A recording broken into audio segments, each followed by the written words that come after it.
These two words will change your life if you apply them properly to your life. Don't believe me? Just give it a shot. These two words are attachment and aversion. Now, I'm going to be giving you a quick little lesson on the Buddhist teachings of attachment. And I'm going to be citing some Buddhist references and some Dhamma, which are the Buddhist teachings, so you can apply them in your daily life and see how it changes your life for the better. Ready? Here we go. So, in Buddhism, the whole point is to end your own suffering. Now, in Buddhism, this is called dukkha, suffering dukkha, or unpleasantness, or just being uncomfortable. Now, the Buddha had said in the Four Noble Truths that the reason of all of our suffering is our attachment, our craving towards things. So here's an example. You have an ice cream and you're eating that ice cream and it's really good. You finish that ice cream and you want another one because that happiness that you had in that moment when you were eating that ice cream, well, you want it again. You want that flavor. You want that experience again. And that is an attachment because you don't have that ice cream in that moment, but you want it. And the more you crave it, the more attached you are and the more you suffer. Now, what's funny is if you do get that second ice cream, you'll find that you can't recreate that experience that you had with the first ice cream. And that's because, excuse me, and that's because you now have this attachment to the idea, or you have an attachment to that previous experience and you're trying to recreate it. And we can't do that because everything is constantly changing, which is another teaching of the Buddha, but that's for another time. That's called anicca. So back to the attachment. So you have a craving and that causes your suffering. Now, aversion is the opposite. Aversion is, oh, I don't like something. And because I don't like something, I'm trying to get rid of it. And in those moments, you suffer. Now, this could be an example of, let's say, going to the dentist. There's something that you're really afraid of. So you're really trying to get rid of it. You're trying not to get that shot in your mouth. You're trying not to get that cavity filled. You're doing anything you can to avoid it. And in all of those moments, you suffer. Because what you could easily do is just accept the fact that you have to get a cavity filled, and when that experience happens, you don't have to react to that pain. You don't have to try to get rid of that pain. You can just let it be what it is.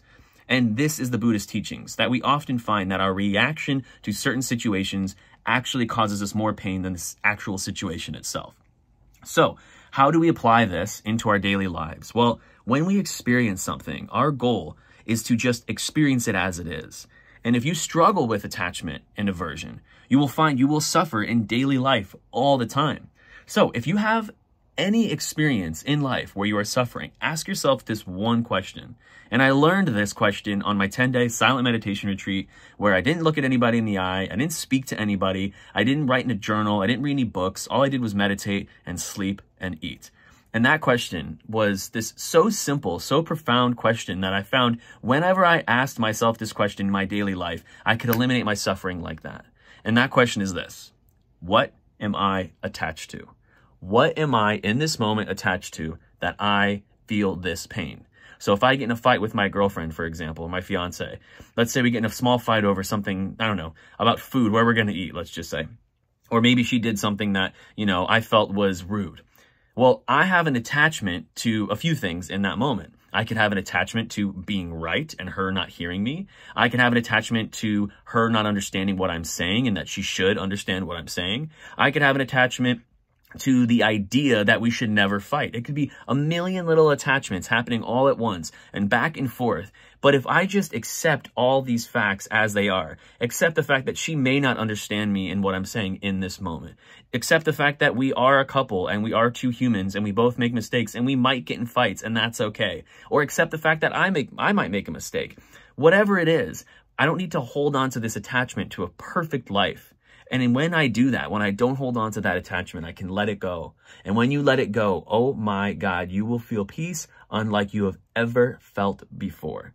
It is such a profound teaching that me just saying it in a, YouTube video feels a bit kind of like it's not doing it justice. Like it's almost like, why am I getting online here just telling people this thing? Are they even going to understand it?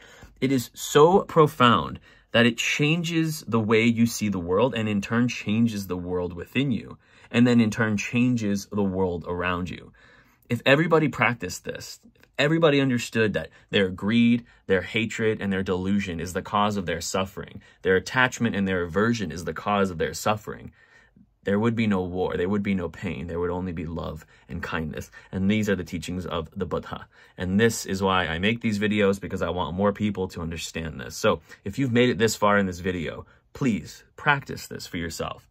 Go out of your way. When next time you're in some sort of predicament, catch your thoughts, stop them, distance yourself from them, and say, wait a minute, I don't need to run with this negative thought. What am I attached to? What am I attached to? And then let it go. May you be well.